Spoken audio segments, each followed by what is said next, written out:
Okay na? Ayan. Magandang araw, magandang hapon po sa atin lahat, mga kababayan, mga kabarangay. Sana po ay nasa mabuti kayong kalagayan. Mga kababayan, sa araw na ito, kasama ko po si Jessica Empanada Girl. Ayan. Officially po, mga kababayan, nakagawa na po tayo ng kanyang page. So lahat po ng nagmamahal sa Team Daddy Frankie, nagmamahal kay Daddy Frankie, ayan, hihilingin ko po, support natin ang estudyanteng ina na pilit lumalaban sa hamon ng buhay. So, siya po yung aming tinutulungan, siya po yung beneficiary ng Team Daddy Frankie. Although mga kababayan, syempre, marami pa tayong mga gustong tulungan pa. So, naisip namin, nagawan siya ng sarili niyang account. Nang sa ganon, kahit hindi namin siya ma-vlog, is nakikita nyo rin siya sa kanyang sariling channel. Makikita nyo po doon ang daily routine ng kanyang buhay. So, nakikiusap si Daddy Frankie, yung pag-support nyo sa akin, sana support din natin si Empanada Girl. Jessica, syempre, bago ang lahat, kumustahin mo muna yung mga viewers natin at pakilala mo na rin, sabihin mo na rin ang iyong page. Ayan. Sa mga viewers po, maraming salamat po dahil sa patuloy nyong pagsuporta po sa aking hamon sa buhay at naging inspirasyon po ako sa mga viewers na manonood yan. Tsaka sana po patuloy-tuloy nyo pa rin po akong suportahan hanggang sa makapagtapos po ako dahil malaking bagay po ito sa pag-aaral ko, lalo na po sa pangbayad ko ng tuition at sa mga pangangailangan po yan. At maraming salamat din po kay Daddy Frankie dahil binigyan niya po ako ng pagkakataon na gawin po yung pagbablog. Yan. Kaya sana po hangad ko po ay patuloy pa rin niyo po akong suportahan. Maraming salamat po sa inyong lahat. And God bless po. At syempre, papasalamat tayo sa lahat ng sumuporta, lalong-lalo na sa ating mga sponsor, ganon din sa ating mga kababayan OFW. Ayan. At syempre, papasalamat din ako, number one, kay God. Yes. Hindi po namin ito magagawa kung hindi sa gabay ng ating Panginoon. At syempre, sa Team Rise Above at Team Daddy Frankie. Mabuhay po tayong lahat. God bless. Get a rhyme time, glorying right, get a welcome. Hello guys, and this is your Empanada Girl, ang estudyanteng ina. So ngayon po ay nagpre-prepared na po ako para sa eskwelahan. Ang oras po natin ay 6:05 na po. So ngayon po ay papunta na kami sa school. Kasama ang anak. A few moments later. Ko na po ang aking anak sa carrier para hindi na po ako mahirapan.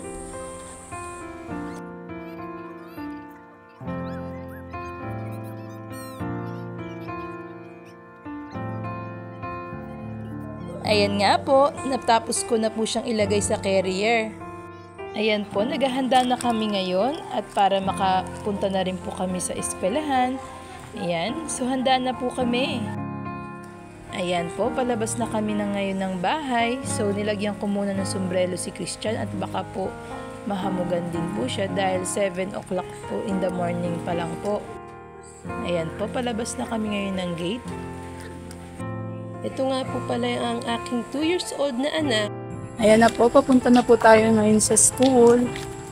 Sa mga nagtatanong po, nasa po yung stroller ko na binigay ni Daddy Frankie. Yung stroller po, hindi ko po magagamit kasi nga po, medyo nahirapan po ako. Tsaka, maya po makikita nyo po kung bakit hindi ko po magamit yung stroller na binigay ni Daddy Frankie. Ayan. Kaya naka-carrier po muna ako, pansamantala. Yan ang tulong ko na magdala ng gamit. Parang naman ako ng ganito na tumutulong din ako pag pinakatid ko minsan siya. Pag may kasama si Crystal dun sa bahay, na iniiwan ko siya. Pero pag walang kasama, siya na mag-isa pumunta sa school.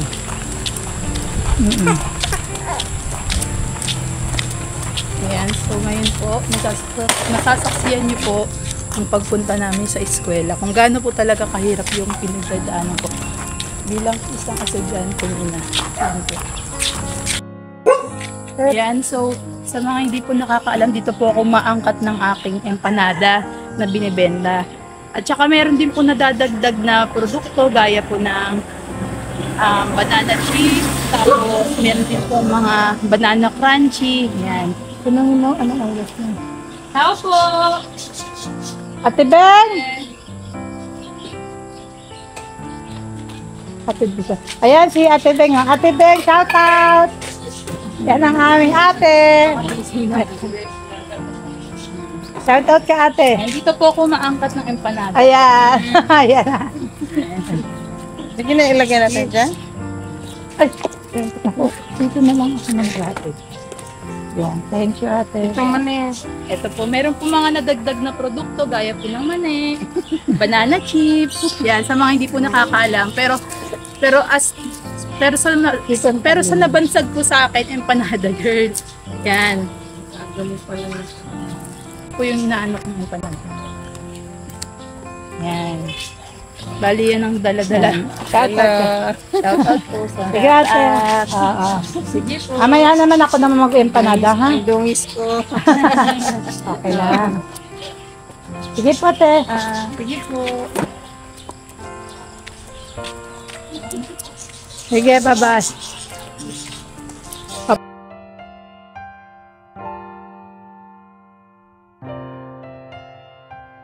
So ito nga po, magbibigay po ako ngayon ng pambayad ng ticket. Yung dinadaan ko po, kung naalala niyo po yung dinadaanan ko noon sa R5, yan.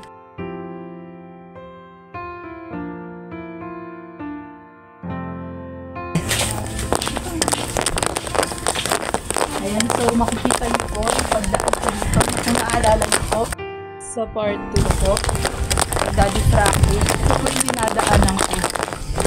Yan.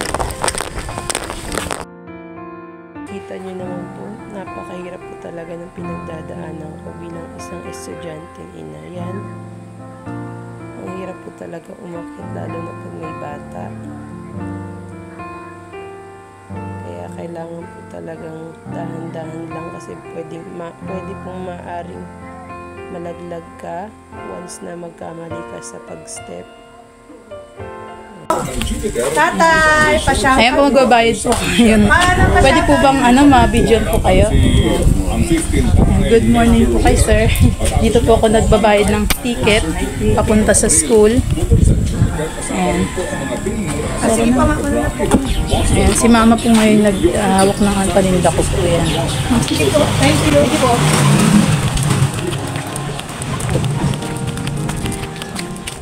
Ayan, maraming salamat po kay mama. Siyempre tinulungan niya ako sa paggawak ng paninda. Sana po subaybayan niyo po at suportahan niyo po ang gagawin kong vlog at hanggang sa makapagtapos po ako dahil malaking bagay po ito sa pag-aaral ko.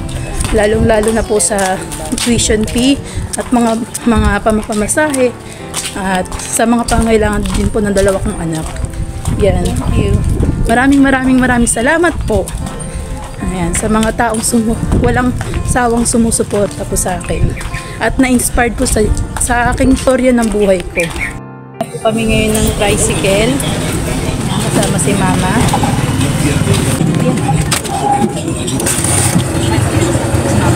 Mama na po yung mama ko.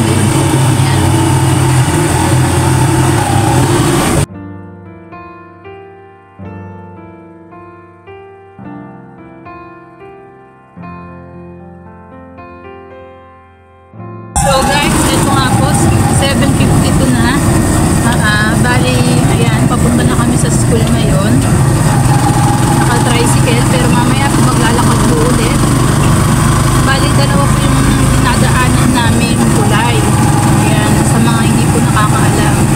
Yung dinadaanan ko po na na-video ni Daddy Frankie, ayan, unang tulay pa po yun. Meron po yung pangalawang tulay. A few moments later.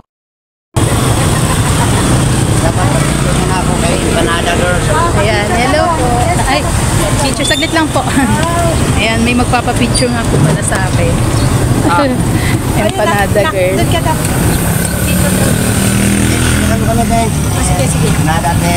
Okay. Ay, nakakatuwa. Ayan, nakakatuwa naman po. Ayan, support ako ni Kuya. Ayan. Say hi to vlog. Shout out po. Ayan. Ano ba to? Dito, no? Ayan, ito pa po yung isa kong tulay na dinadaanan. Napakahirap po. Ayan. Dito po ako dumadaan ngayon kapag halimbawa pupunta po ako sa eskwelahan. Pangalawang tulay pa po.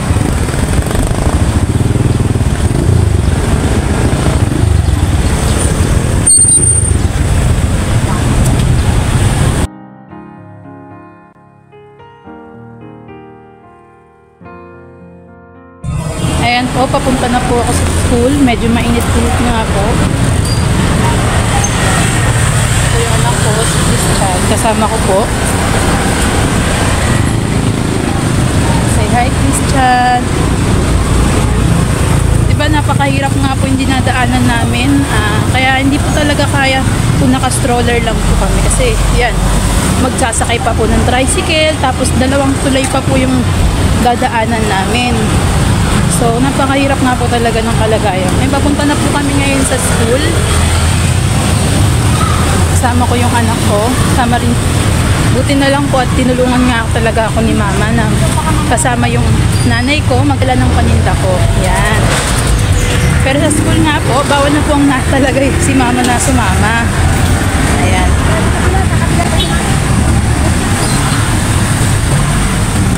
Tatawid po tayo ngayon. Yung ngayon. Ayan, nasakay ka dyan, oh.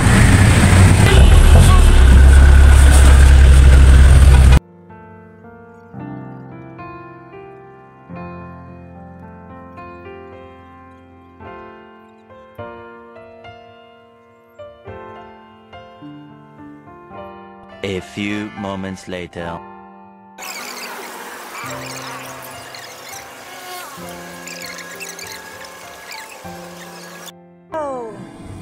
Masayang umaga.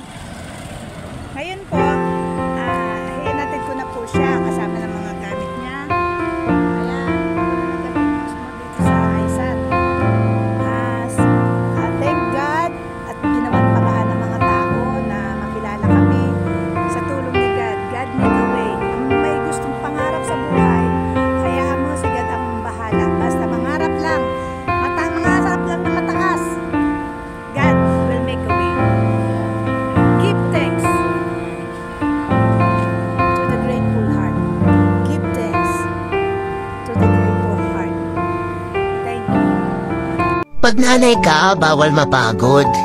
Pag nanay ka, bawal magreklamo. Pag nanay ka, bawal magkasakit. Pag nanay ka, dapat matapang ka.